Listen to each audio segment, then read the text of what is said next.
Praise the Lord. Good evening, everyone. It gladdens my heart to be with us again this evening. I want to welcome us to another session.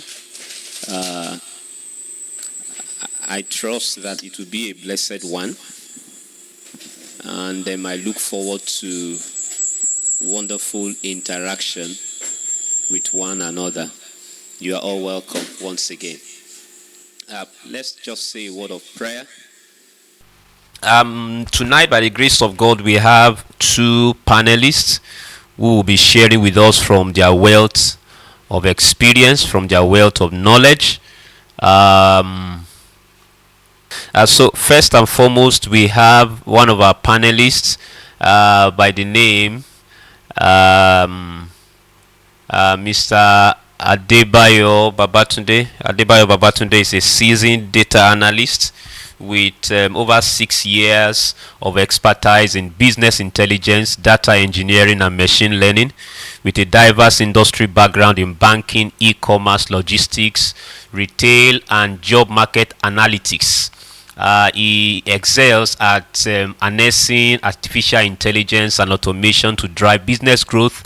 His passion for research and continuous learning fuels innovative solutions, optimizing processes and transforming organizations. Mr. Adebayo, would you want to say good evening to all our listeners? Good evening, everyone. Thank you for having me.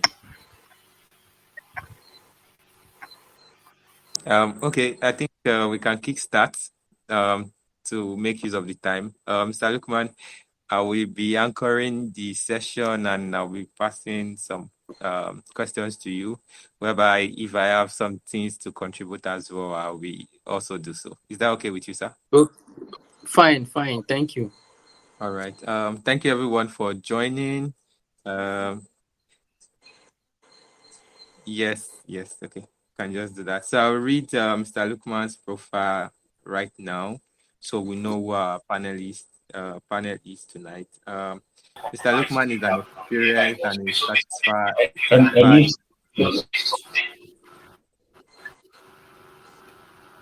Mr. Lukman is an experienced and a certified career coach. He's also a training professional and an employability consultant. He has an illustrious career in coaching new graduates on the art of employability and leading a captivating personality development session for professionals.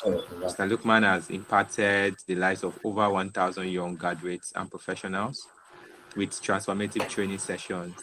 He has equipped them with essential employability skills, job preparedness, and proven strategies to strive in today's dynamic job market. So, Mr. Lukman, we are glad to have you here.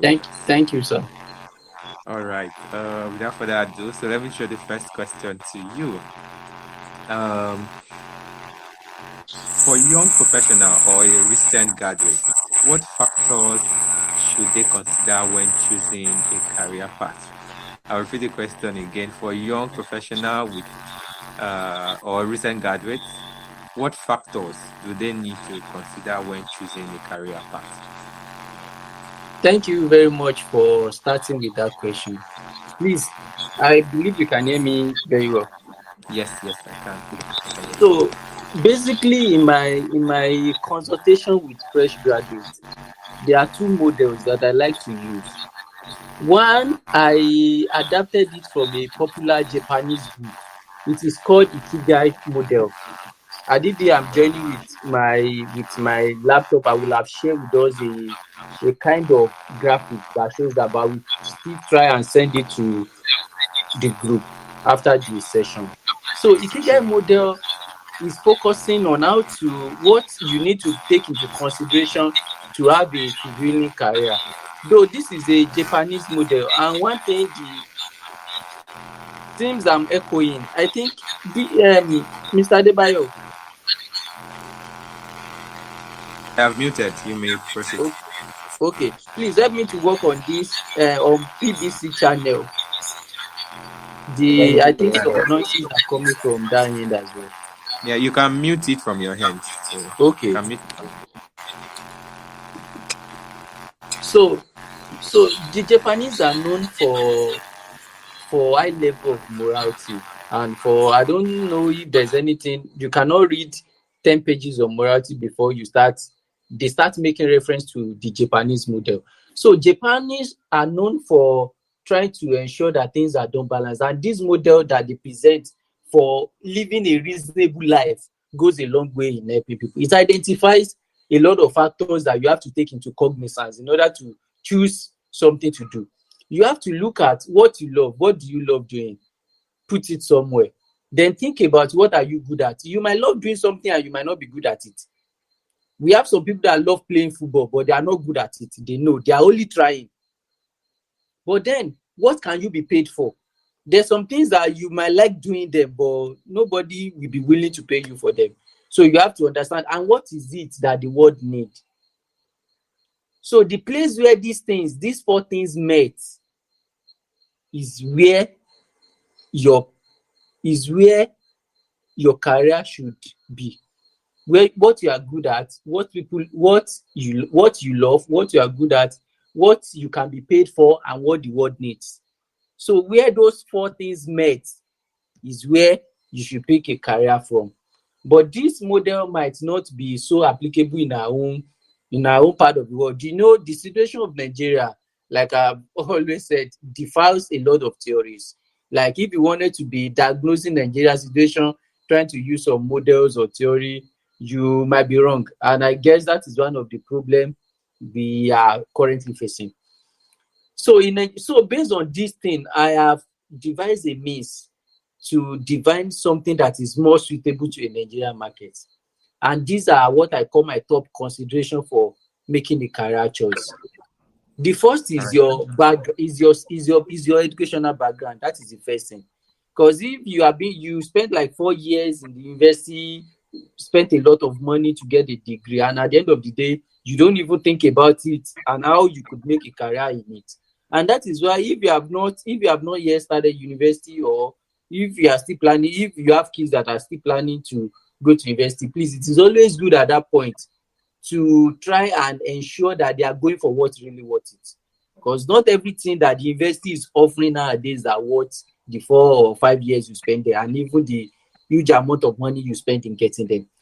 For someone that study courses like professional courses like, let's say, medicine, engineering, these people already know that, okay, I study engineering. Only in rare cases that some of them might opt for something different, but they will always want to go in line of that thing that they have studied. Okay. And even if you don't study engineering or anything, even if you study statistics, Mr. Adebayo that I know studies statistics. So when I first come across that course as I was thinking, what would someone that studies statistics be doing? But in the long run, as I get older and started doing things on career, I see that there's quite a lot of things that can be done there. So the first thing that you have to do is to look into your educational background, the subject you earn your degree on, and think of what can I do there. For if we start picking one courses after the other, we cannot even be done with it if that is the only thing we are even considering tonight. So check the course you study in school. What does it directly interpret into? Don't fall for that scam that you can do anything with this degree. No, don't go for that. Go for where things that you learned in school will be useful, where you'll be happy that, oh, this thing that we were taught in school, okay, this is how it can be adapted to the labor market. Though this is not enough, because most of the things we were taught in school were just like, let me say 30% of what we need out there in the labor market. So the remaining 70%, you have to go extra mile to learn them. And that is the first consideration you have to put. The first thing you have to consider is your educational background. The next thing that you might have to consider is the opportunity around you. For instance, I have a friend who studied sociology in school. So when he now graduated, he was thinking, he started research. I told him that, okay, you need to research and check what this your course interprets into. He now came back to me with a lot of skills, like research and development officer. He listed them like a very long list, and I told him that how many of these jobs you were happy that your course you thought it's useless, but when you made research, you find out there's a lot of things it interprets into. Out of these 40 things that you've listed, which one of it do you think you can get? Which one of these jobs do you think you can get in Nigeria? And that is the second thing you have to think about. You have to think about your market. What are the things that you can do there? What are the things that are sought after there? I have another client that studied social work. I have quite a lot of them in social science. And he was like, oh, there's a lot of jobs, care work. I said, if you go for care work in Nigeria, you'll be so embarrassed. With the degree you are doing care work in Nigeria, it is a typical house girl job description in Nigerian context. But if it is out there, you are going to be treated as a profession. But here, you have to find a way of doing something else. And he went back based on consideration, he now went into, okay, let him now go into counseling. I even told him that this counseling you are going into, how many schools have counselors in Nigeria? But fortunately for him, he was able to find one. So that is the second thing. You have to consider your environment and the opportunities there. All right. Next, thank you. Is there another point? Because of time, so okay, we can cover it's okay. a lot of questions. Yeah. Do you have other points? No. That's all. All right. So thank you so much. The first question is, what are the factors a recent graduate or a young professional should consider when choosing a career path? And you made mention of 3 vital points, which I love so much, that we should ask ourselves, what are we good at?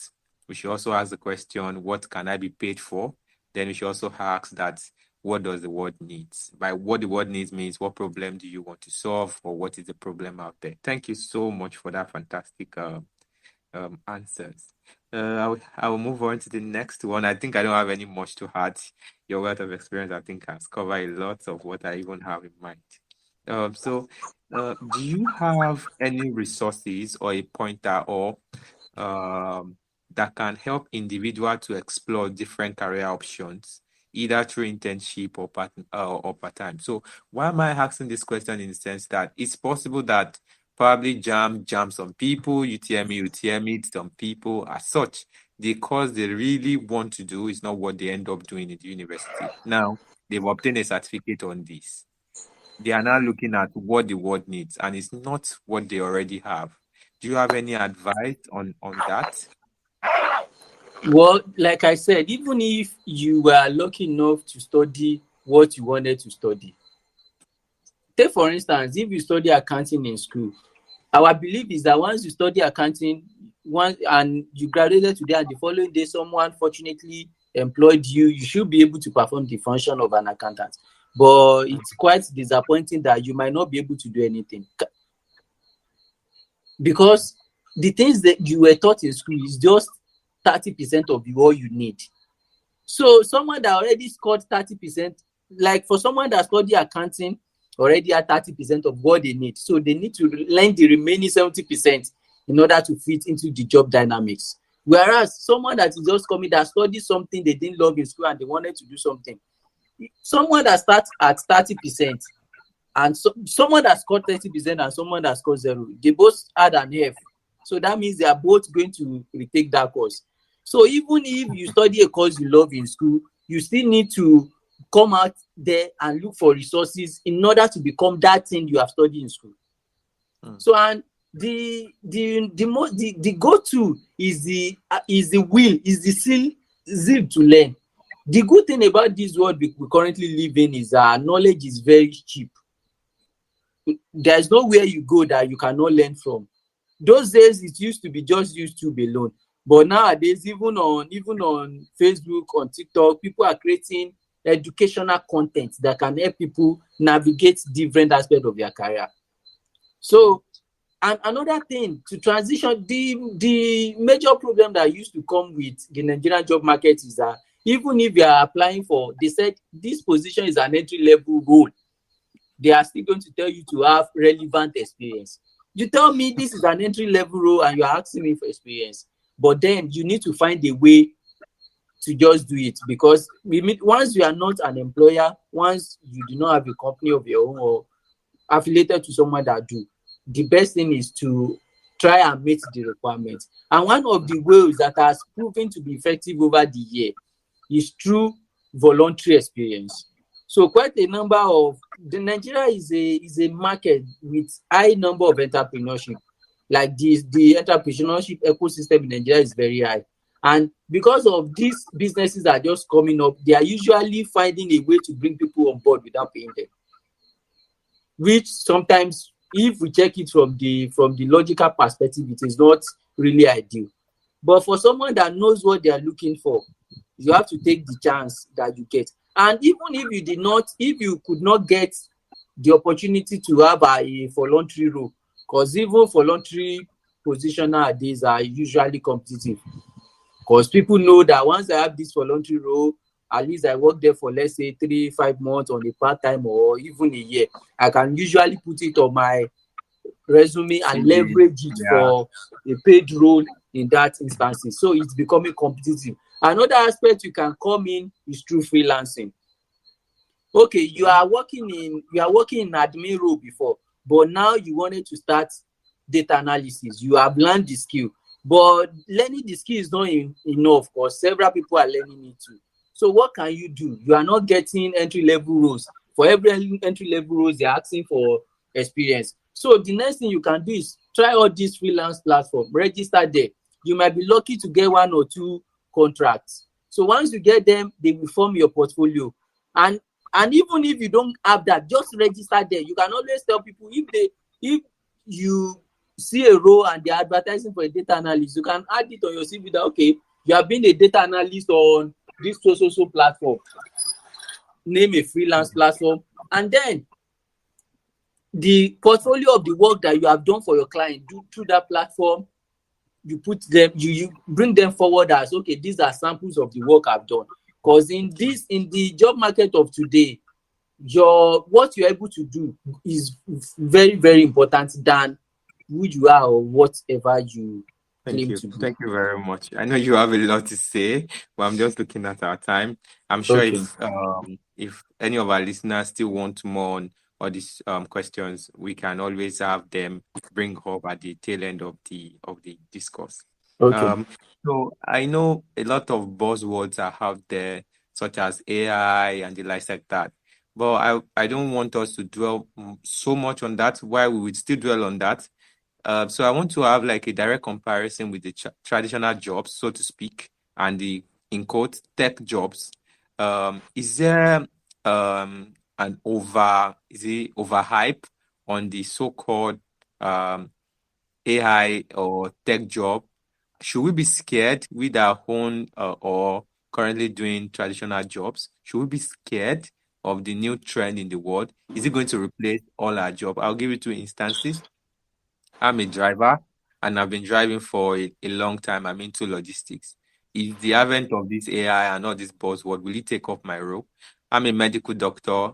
I've studied medicine. I've been practicing for the last 3-4 years.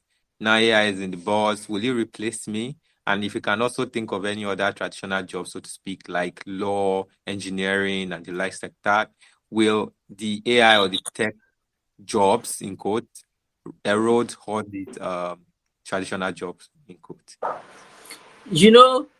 One of the things that come to my mind immediately you said this is what God said about us. He said he created us in his own image. So I don't think there's any technology that will come and think of replacing God. So it's quite difficult for any technology to come today and replace human being. Because even this AI of a thing we're talking about, they were being taught by human being. I need you to notice something. For everything you put into AI today, that okay, you wrote something and put it there, that this AI of a thing will store it. So if someone the following day come and ask similar question, it is the answer you put a day before that this guy is going to send to them. So these things depend on us to operate. Even these self-driving cars that we are talking about, there are some people that are in charge of training them to be able to drive and navigate the different roads. These things are based on model. They are based on set of instructions. So if they go out of that instruction, they were not able to do anything. It's not today that technology is just evolving, and human being has In always other been words, thriving we with shouldn't be it. scared. Is that what you're saying in a short word? We shouldn't be scared. Yes, that we don't Okay. have any reason to be scared. We only have the reason to adapt to them. All right. All right. I think that's They a are very meant for short our answer. use. They are meant for our use, and we should take charge as the user.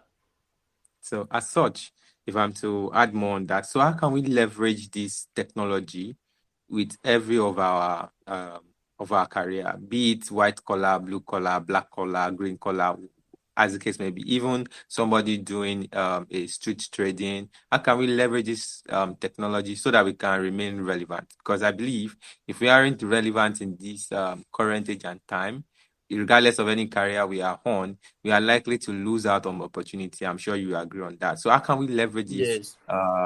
this AI, this technology, this tech to every of our career?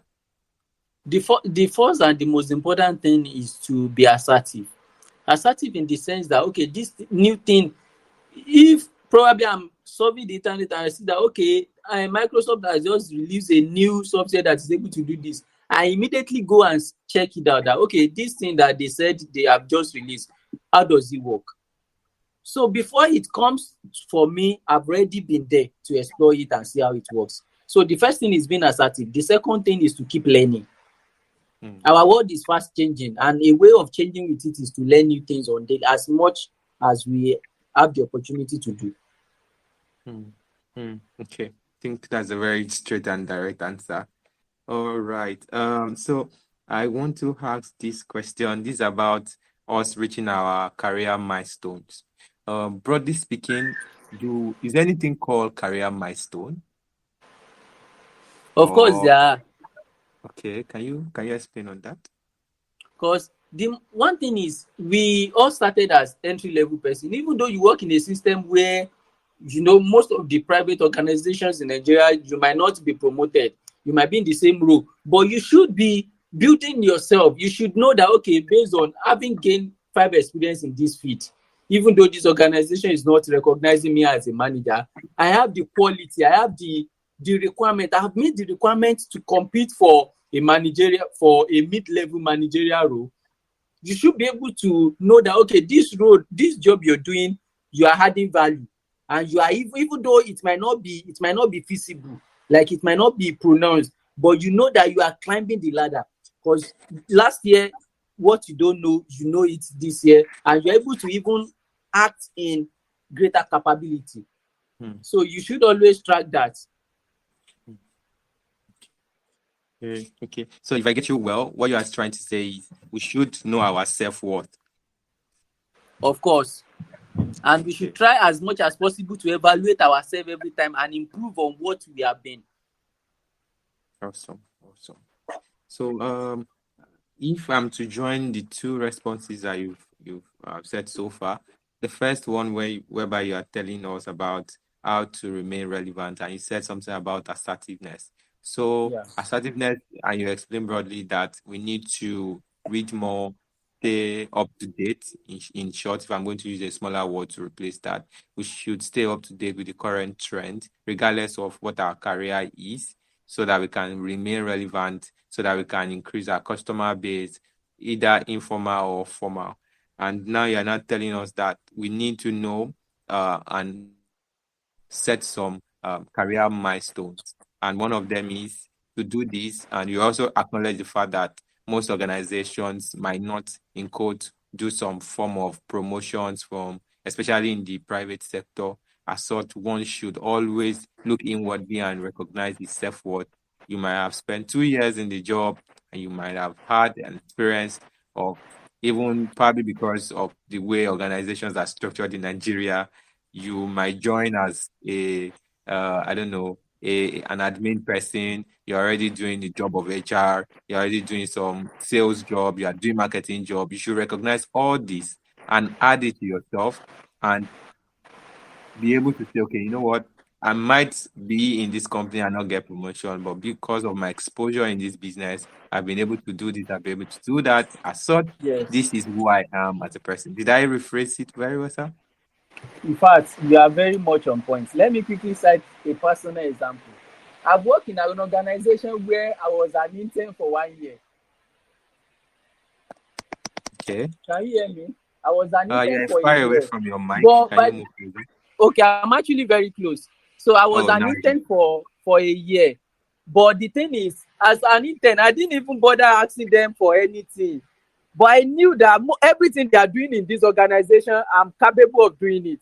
I can even, based on what I've learned so far, I can even start this same organization tomorrow, even though I was just an intern. Is that not too ambitious? Okay. Hello, are you still there? Yes, I'm here. I can hear you. Okay. I said, is that not too ambitious? You just spent 1 year. Of course, as an intern, the intern term is meant to be 3 months. So I'm Okay. meant to be an unpaid intern in the first month, and the remaining 2 months I'm going to be a paid intern. After that, they are either going to ask me to go, or they give me Then a you. normal appointment. But they just Okay. started paying me from the second month, and I didn't hear anything about any appointment. So I don't want to sound desperate. So I just, okay, this should be a learning course for me. If I'm not getting anything to feel like I'm progressing, then let me learn as much as I can, so that if I get out there, if I see another opportunity, I'll be relevant and able to match it. All right, all right. I will want to take that relevancy into another level, but maybe I should just like keep it now and move to other questions. Then, if you have more time, then I can come to it. Um, Okay. Hello, everyone, just joining. Please, if you have any question regarding career, you are free to drop it in the comment section on this Telegram channel, or you can drop it on Misla as well, so that we can treat our panelists. Um, so we've asked a couple of questions so far, and I think they are very enlightening one. We've seen how we can position ourselves to be in a position of relevancy. We've also asked the question of how can we be able to choose a career path irrespective of the course we study in school. And he has given us a very good 3-pointer that we should look at ourselves and ask ourselves, what am I good at? We should also ask the question, what can I be paid for? He cited an example, which is I find very funny but true, that some people love playing football, but they can't be paid for playing football because they are not that very good. As such person should not even look at being a footballer, should just find something else. Then he made mention of the third point, which is what does the world need? What is in demand? What do people want? And if we can structure ourselves in this manner, then we are sure of being relevant or making a good career choice. All right. So he has also spoken about career milestones, whereby we need to look inwardly and tell ourselves, what is my self-worth? If promotion is coming or not, what is my self-worth? Which I find also very valuable. Right now, I would like you to speak about switching career. In my little interaction with people, I've seen a lot of people crossing from, I'll use the word non-tech to tech, or in the name tech pays and the likes like that, and they start acquiring that skill and jumping from one career to another. Do you have like a template on how an easy decision can be made with tech? So I'll just give you an instance. Back then, as at 2010, 2010 or thereabout, it is networking that was in vogue then, whereby everybody wants to do Cisco, everybody wants to just be a network guy. Um, Fast forward 5 years later, it is web development, backend, and the likes like that. Now we are in 2024. AI can actually do all the networking. Azure is there to do all those ones. And we have non-technical people in code who want to come over to tech. Don't we need furniture maker any longer? Is it where the boss is that everybody should join? Or what will you advise? To stay in a career or look ahead to switch a career? I know the question is ambiguous, but I know I'm just wondering if you understand. Well, the thing is, we do need carpenters. In fact, we need building contractors as well. We need plumbers. We need salespersons. We need real estate people. Uh, So, People will argue that the pay there is not as high as the tech, the real estate, and the likes like that. The money being made there. What well, should you and think? that is where the tech component comes in. You know, we are moving to a world where people see values and are willing to go any length to get the value, to pay any amount to get that value. Mm. Can you hear me? I don't Yes, yes, know. but we are a bit far. We are Recently, I far come off. across. I'm not a fan of following celebrities and all sort of things, but I came across someone not quite long ago. I was just scrolling my phone. They said this woman is a fashion designer, a tailor. Let me use that plain language. And she earned, like, for a single dress, she earned up to 1 million, 2 million. Mm. This is the place of branding. This is the place of value, and this is the place of innovation. This type of a thing that we are talking about currently, we are each time I see a lot of advertisement on free training for user experience, user design training, data analysis, I'm always wondering that if everybody become data analysts, that is the same thing we have in graphic design. Virtually almost everybody is now a graphic, they knows how to design graphics, because people have started migrating out of that as well. So we cannot, it is always good to change with the way things are changing, but we have to be calculative in this thing you're doing, this admin job you're doing. We now have, even this HR job you're doing, we now have agile HR managers. So you can learn. There's nothing stopping you from learning, but it doesn't mean that once I've learned a new skills, I'm a teacher before. Now that I've learned a new skill, so I have to stop teaching and go into digital marketing. Whereas I can just use these skills that I've learned to promote my own enterprise. I don't need to go out there and look for job or work for another person with everything I've learned. And that is something we have to understand. It is good to learn as much as we can, but when we are switching career, we have to think about the supply. Because if once we have Mm. more supply than the demand, that is a deficit, and there is going to be a fall. No matter how much a software engineer is being paid, by the time we have advertised for a software engineer and we see 1,000 applications, the price will start dropping. Mm. So And we that should be is calculative when we want to switch career. We should not just switch career because of it. exactly. It's boss There in is there, nothing but bad rather. in learning. There is nothing Mm. bad in learning, but we should always be calculative when choosing career. Okay, so let me talk about the emotional side of career. So I used to have a lot of friends. I still have them actually, and then when I'm still like a young professional, and anytime I might know better now though. Anytime I go to job websites or job professional job website like LinkedIn, I just get depressed, so to speak, because I just see some people, they joined, like, I don't know, you start seeing their flashy profiles, they've done this, did that, and so on and so forth. How can one stay sane? Let's say my organization do not have the luxury of project that my other colleagues are having. How can I stay sane when looking at other people at different segment of their life? Or is it wise to even look at LinkedIn's achievement of some people, just for an instance? Well, it is wise and it is unwise. It is wise to look at them as a motivation. Okay, like I have a friend and a colleague. Recently, he shared that he has obtained a certification in something, and I felt like, oh, this is a pointer to me. I can actually do this thing as well.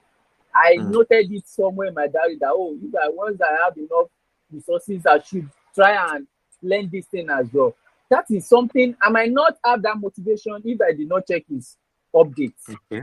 Okay. But these Motivation. are things I was able to do this because of things, because the particular thing I saw there is something I can control. Mm. He has learned something new, I can learn it as well. But I cannot control the type of people, the type of project I'll be opportune to work on. That Mm. depends on the environment I am. And if I notice that, okay, this environment I've been working on the same thing over and over again, I'm not adding any new value, I'm not learning any new thing. The next thing is to start looking for the next challenge. Challenge. Okay, so I would like to join the 2 points that you made mention recently. So you said when we are switching career, we have to be smart about it, and we should not just look at the demand of it. We also should look Yes. about the supply. By We should, demand means where do people want this job done, and if we are looking at that, if there's a lot of persons in supply now, we are sure that the relevance of that job in terms of revenue, just to mention a few, we surely drop. sure. That's very valuable. And you said when we look at LinkedIn or we look at other people excelling in their field or career, we should just take lessons from them as motivation, but nonetheless, we should not get depressed of their own success. We should just see it as a motivation. I think I find those two very, very valuable. I'm expecting probably we have questions from the class, but I'm not seeing any at the moment, so I'll just keep on disturbing you with my own questions. Okay. Okay. So let's demystify this, right? Um, if we are talking about the informal sector of Nigeria economy, this will revolve around every other person not doing a white or brown collar job, so to speak. Yes. Let's say I'm doing a street trading. I'm selling thrift on Instagram. Can we call those career as well? Well, we are not going to call them career. We are going to call them business. We can Adibi, take for instance, we can call someone that is a furniture maker. We can call them career. It's a career. And if we are not careful with the way we are going, very soon we will run out of all those important crafts because only few people are joining them on yearly basis. So we might run out of plumbers very soon. Is that what you're saying? We might run out That of is it. furniture That is makers. it. Just try and do a survey in your street. How many new guys are learning this thing? Oh, okay. I can do that. I've done that actually, and there's very few. It might sound funny. Back then we always have a lot of umbrella repairers, and we always have like a lot of shoemaker, cobbler, as you may call it. But these days they're very scarce, and Those if you ones are that you going are to look going to see manually, are not going to be from this south, are not going to be from the western part. They are most likely going to be northerners. oh, it's excellent. Actually, that's the truth. Actually, so I have issues when trying to give career advice to young persons. I would say young adult. I won't really say teen, young adults. And the reason why I'm having issue is each time you say more things about career. Sorry, that's the reason why I threw the question in the first place. Separating career as well from business and from entrepreneurship. I'm trying to like demystifying these three terms. Now, each time a career is being preached to a young adult, they are not going to feel it, so to speak. They might not really buy it. They just want something that they can do in the next 5 seconds and start making money and the rest like that. Or they want to just be an entrepreneur, either a solopreneur, SME, or whatnot. And you rightly mentioned that if we have not freelanced before, if you had not volunteered before, that tendency of failing is so high.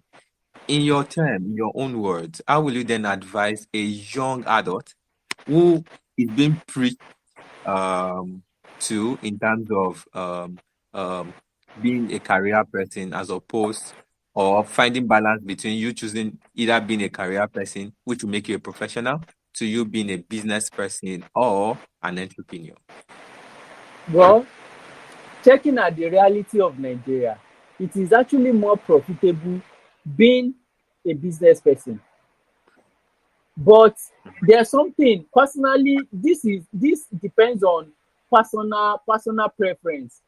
You know, one thing you cannot take from people is what they see themselves and where they love to be. Mm, And that is something you cannot take from people. okay. So both is fine. The most important thing is that for anything, be it career or business, you need experience to manage them. successfully. No matter how more the amount of money you give to someone that does not have business experience today, they will not be able to. They might not squander it outrightly, but they are not going to maximize the potential of that revenue, of that capital base that they have, because they do not have the requisite experience. And it will even show in the way they manage it. All right. So there's a question here for you, sir. What tools would you suggest for learning skills like digital marketing, content marketing, creative writing, and the likes? What tool will you recommend? The first thing that comes to my mind is, this digital marketing of a thing is actually the easiest, because most of digital marketing you are going to be doing are social media marketing, email marketing. For each of these applications that you are going to be using, they have their course that is even free, like a user guide, like a user instruction. To learn about Facebook marketing, just go to Facebook. You are going to see Facebook marketing guide. It's like their own guide. Once you know it, you are able to run Facebook ads effortlessly. So the same thing applies to Google. There's Google Digital Garage, where you can learn everything about Google. And from once you know it, you master it very well, you are able to execute, Google Ads, Google Analytics, or whatever. So you're able to do them. So one good thing about digital marketing is the fact that even each tool, each brand has their training that are mostly free. Same thing applies to Upslot. They have the same thing as well. Okay, I think So I look back then. I think Google has like a lot of free courses on digital marketing. I know Microsoft also has. There's a lot of free ones on Coursera as well. They might just give you some free ones, and if you want the advanced one, they will just like tell you to pay some. I don't think it's that expensive to You pay can even for apply for financial aid. yes, on Financial Coursera. aid. Yeah, Once you are that's able correct. to answer some questions, they will ask you. They will enable you to do the course. Yeah. So I'll just throw my last question. I think Reverend is back now, so I can invite him in. So how can we spice our career? How can we spice it up? By that I mean, regardless of what job of life you are doing, either being a relator, being an academia, a teacher, a banker, any walk of life, how can we spice it so that in the next few months we can approach our HR and say, you know what, I want a pay raise, or I can successfully say I want to go for a new interview for more opportunity, or I can be able to speak among my peers that, oh, I'm doing this, I'm doing that in the scope of Nigerian context. By that I mean economical shape, work of life, and we can strike a balance between these two. So how can we spice up our career to stay relevant, as well as be able to challenge ourselves for new opportunity? The first thing that comes to my mind is what I call show your work. There's actually a book to this name, Show Your Work. You are working in a particular, you might be an HR person, for instance. Sometimes in your leisure time, or probably on weekend, or you might even schedule some time for it every day. You can just go on social media and talk about your experience, talk about what you do, share what you know. Through this channel help you to even research more, because before you can go online to post something about your craft, you will have read about it and be sure that this thing you are posting is something that is relevant. By showing your work, you are going to become an authority in your field. That is something you can do outside of your work. You are going to become an authority. They will start calling you that, oh, this person seems to know very much about data analysis. This person knows a lot about digital marketing based on things he shares on daily basis on his Facebook or Instagram, and let's approach him to come and be our subject matter expertise in this particular field. You can do that outside of your work. Within your work, add value to what you do. Go beyond. Don't think that how much am I paid that I have to do everything. Do it. You are not doing it for the organization. You are doing it for yourself, because that is what's going to form your portfolio at the end of the day. Yeah, I think those are very. The last but not the least is connect with others in your field. Be trendy. Like follow the trends in that particular job you belongs to. Okay, those are wonderful points. Okay, I'm trying to keep to time. Still looking for our questions, but I could not see any. So, yeah, I think I've exhausted my question to you. I just like add a few things to the last one you said about spicing our career. And I guess I don't really have like any niche to it, rather than to just expand on going far and beyond. So I understand some people like to work by instruction. They asked me to do this, hence I did this. My manager have not given me a new task, so the one he asked me to do is what I'm going to do.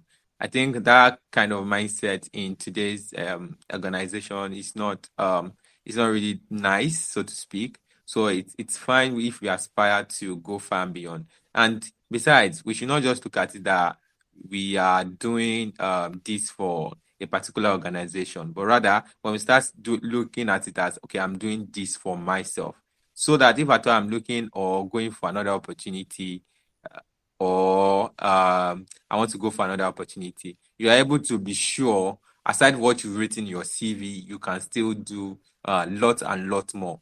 I see a lot of people. I've been in a lot of interview panel, and some people will bring their CV. They will say they've done this, they've done that, and when you ask them 2 or 3 questions, you'll be wondering, are they the one that wrote this CV, or somebody wrote it for them or something? And that really will spoil the credibility of that person. If I thought the person is being employed, the confidence or courage that the employer will have on that particular person might be very, very limited. And staying up to date, instead of looking at that Instagram picture or checking through that Twitter space, we can as well just like get acquainted to current trend in our field, regardless of any career we are doing, so that what we know in 1980 will be enhanced to what we have now, so that one small boy that just graduated from school will not just come and take our job. Yeah, I think I've exhausted all my question. Thank you, Mr. Lukman. I'll invite Reverend. I think his audio is back to Yes, give I like a think my closing audio remark. is back. Yes, you can hear you loud and clear. Yes, Wow. I'm sorry, just little glitches here and there. But let me begin by thanking Mr. Lukman for being very resourceful. Something dropped into my mind while I was reflecting and trying to walk around the challenge I had here. Is the Bible verse that says, "Be prepared in season and out of season." BT was to be part of the panelists, so we made him the anchor in my absence. So we also want to thank you for standing in. But before, I know I was trying to catch up. Most likely, I will have to go over the recording so that I can be up to date with the discussion. But something dropped into my mind while he was speaking about building career, and that is Proverbs chapter 24, verse 27. Proverbs chapter 24, verse 27. Let me read this translation, the Passion Translation. It says, "Go ahead, build your career, and give yourself to your work." Go ahead, build your career, and give yourself to your work. And the Message translation says, "First plant your fields, then build your barns." So the bottom line of the discussion this evening is that we need to build a career, be it business, be it marketing, be it whichever career field we find ourselves. AI is available. I think I had briefly the discussion on that. So I want to encourage everyone to make the best of every opportunity to build career and to make the best, to get the best things out of these opportunities that we are brought up again this evening. Let me thank again, once again, Mr. Lukman, a very experienced and certified career coach, training professional, and employability consultant. We can call you Coach Lukman because uh, you've done enough to to be given that title. Thank you for sharing with us from your wealth of experience. I've tried to go through the chat box to see if we have any question. Currently, I'm not seeing any. I wouldn't want to go over my own questions. I believe some of them would have been answered in the course of the discussion. I don't know if you have a final word, as Mr. Lukman, you have a final word, even as we close this session this evening. All right, BT, do you have something final to say before we close this session, since we are not having questions at the moment? Yes, I do. So I guess it would just be nice if we can go over the recording. I'm sure a lot of knowledge, wisdom has been dropped there already, which myself is taking note of. And I would say we should not be scared, regardless of any career we are currently doing, about the buzziness of recent trend. What we need to do is to upskill ourselves, stay relevant, put ourselves out there, go far and beyond. Then when we are able to do that, if all these tools, all these AI, all these new technology out there comes in, then we can use what they don't have, which is domain expertise, which is that thing in you, that creativity in you. That is what will bring out the best of ourselves. So we should not relent in sourcing for knowledge, which is very key. And if we know we need something, a closed mouth will be a closed destiny. We should reach out. We can even has the tools like Gemini, Meta AI, all those ones around to point us in the right direction. And if we have people and resources like Mr. Lukman and the likes, I think it will be very, very valuable to attain our career. He made mention of something which I think is very valuable, which is career milestone. Regardless of what we are doing, we are a fashion designer, we are a tailor, we are a shoemaker, we are anything. We should always set a career milestone for ourselves, if it will even be a side also side project, freelancing, taking up anything, we should always set a milestone so that when we look back 5 years from now, 2 years from now, we will have zero or little regret about what we could have achieved or any potential we have that we are not enhancing. And I pray God will help us to have a very successful career. Thank you. Thank you very much, sir. Thank you. Thank you for having me. I Yeah. Do you appreciate have the any closing opportunity to remarks, address Mr. this Lukman? congregation. What do you say? Do you have any closing remark? That was a question thrown at you. I guess you did not hear. Okay. Uh, um, I don't really have much to say than to appreciate the organizer of this particular session. We need something more of this in our society in order to help people stay informed and make the best use of the opportunity that presents itself to them. So I really commend the facilitator, the organizer of this particular program. May the Lord continue to inspire you to initiate project of this magnitude. Thank you very much, everyone. Amen. Thank you. Thank you for your prayers. We also commit you into the hands of God, praying that God will help you. He will prosper you in all your paths, continue to give you wisdom. The Lord will continue to help you to be creative in your thinking, and may you continue to inspire lives and impact this nation positively. Thank you, everyone, once again for being part of this session. See you again next week by the grace of God. Next week, we'll be talking about attraction. It will be singles forum. How do you attract the best people? How do you attract? So that's what we'll be talking about next week. See you next week by the grace of God. Do have a wonderful night rest. God bless you all.